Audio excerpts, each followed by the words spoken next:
오늘 함께 읽으실 말씀은 출애굽기 22장 16절부터 31절까지의 말씀입니다.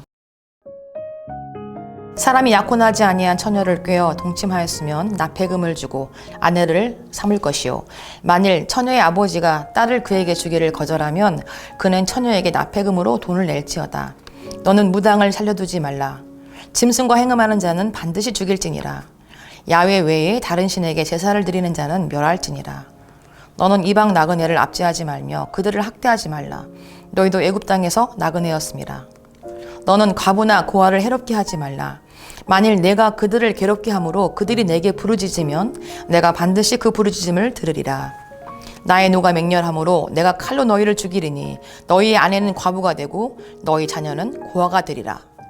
내가 만일 너와 함께한 내 백성 중에서 가난한 자에게 돈을 꾸어주면 너는 그에게 채권자같이 하지 말며 이자를 받지 말 것이며, 만일 내가 이웃의 옷을 전당 잡거든 해가 지기 전에 그에게 돌려보내라. 그것이 유일한 옷이라. 그것이 그의 알몸을 가릴 옷인즉 그가 무엇을 입고 자겠느냐. 그가 내게 부르짖으면 내가 들으리니 나는 자비로운 자임이니라. 너는 재판장을 모욕하지 말며 백성의 지도자를 저주하지 말지니라.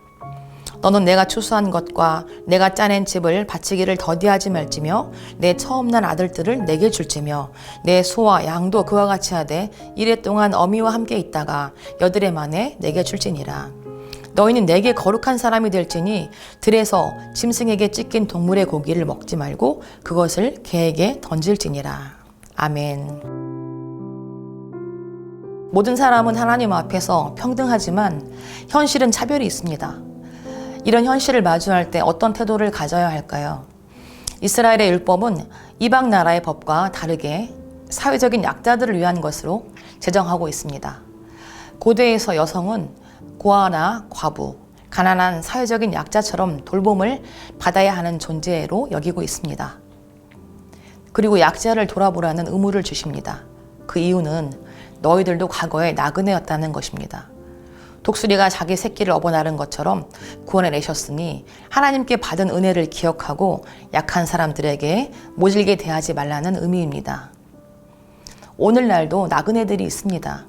우리나라도 100만이 넘는 해외 이주 노동자들이 있는데 잘못된 처우를 당해서 한배쳐 돌아가는 일들이 있습니다.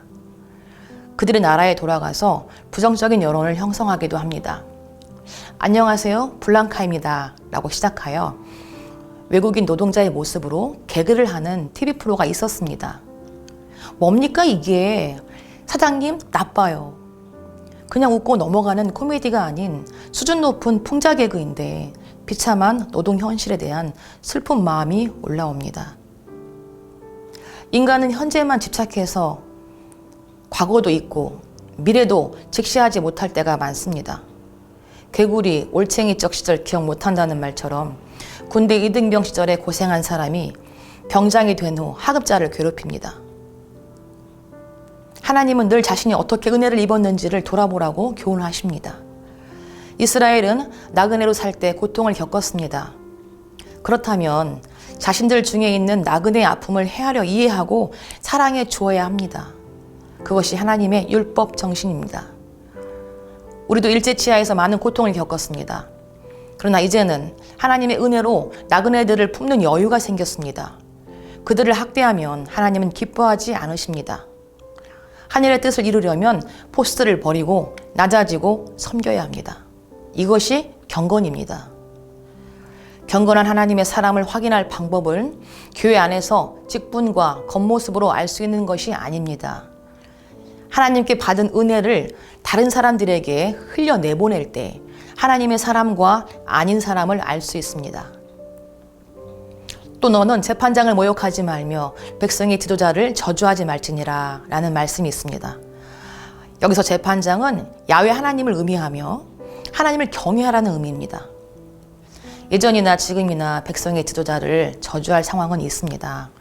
오늘날 대통령에 대해서 정치적으로 반대 입장인 경우 악담을 하는 것을 보는데 자기의 입장이 있고 또 교회에 대한 정치적인 박해가 있기에 사이다 발언으로 이해할 수는 있지만 기독교인이 지도자를 험담하고 사회를 비난한다고 세상이 변화되지 않습니다. 성경은 오히려 그들을 위해 기도하고 하나님 앞에 상소하는 것이 우리의 도리라고 쓰여 있습니다. 그리고 당시 사회에서는 적용 가능했지만 요즘엔 곤란한 상황이 있습니다. 신학 시절 어떤 분이 점집 지붕에 올라가 간판과 깃발을 뽑아 불태운 사건이 있었습니다. 절이나 다른 종교기관에 가서 종교 기물을 부수고 우상 숭배라고 소리치는 사람은 본인의 신앙을 나타낼 수는 있지만 독선적인 모습으로 보일 수 있습니다. 공양하는 스님에게 예수천당 불신지옥이라는 팻말을 세워 안수를 한다든가 사찰에 불을 지른다든가 절 앞에서 고기를 구워 먹는 등의 행태를 하나님께 충성심을 나타내는 신앙을 직면하는 것은 되지만 복음을 전하는 데에는 방해가 됩니다. 우리나라는 법적으로 종교의 자유가 있지만 기독교 국가는 아닙니다. 우리도 법적인 보호 안에서 자유를 얻어서 살아가고 있는데 다른 종교들도 자신들의 신앙을 표현하고 살아갑니다. 그렇다고 그들을 인정하라는 의미는 아닙니다. 신앙적으로 인정할 수는 없지만 그들을 존중하지 말아야 한다는 의미는 아닙니다.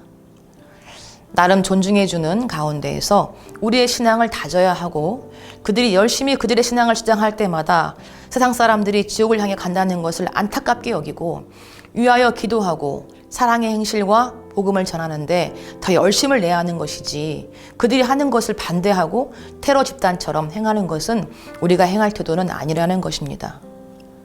사회적인 약자와 낮은 자에 대한 관심을 멈추는 순간 나도 멈춥니다. 하나님을 경외하는 것이 무엇인가? 어떠한 태도로 살아야 하는지 깊이 생각해 보시기 바랍니다. 약한 사람을 존중하고 돕는 일, 빛과 소금의 역할을 감당할 수 있는 것에 대한 생각을 늘 갖고 실천하는 저와 여러분 되시기를 축원합니다.